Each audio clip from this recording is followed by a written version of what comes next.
All right, today we're going to bring a tester, and this is to test the actual voltage on a Type C to Type C.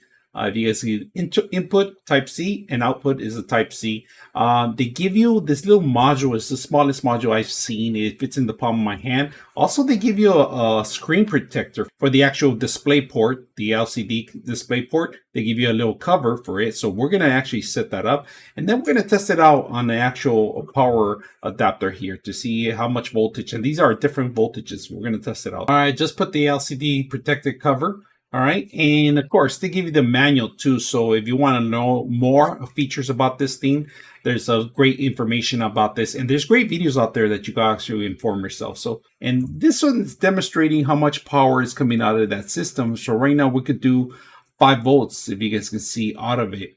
But we're gonna see what's the maximum on the actual connection that you can get on the first one. So we're gonna see how much is the maximum voltage you can get.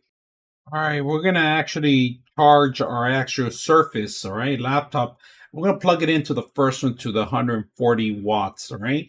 And this is a 250, somewhere around 240, 250 for voltage on the charging. So let's see if it's actually accurate, and let's see if it reads it. So right now we plugged it in. This is a regular key, and right now it is jamming. If you guys can see how many volts it's actually displaying in here, is actually giving you how much output is going through also. So I like this. This is a very large display. It tells you exactly the frequency, how much transferring, and then you could get more details if you go back. Is actually how much power voltage is actually going through the hertz.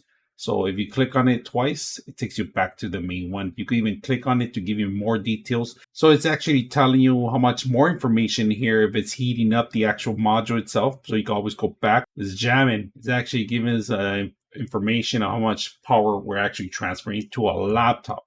Now, if I want to change it out, I could just disconnect it and it's going to go away.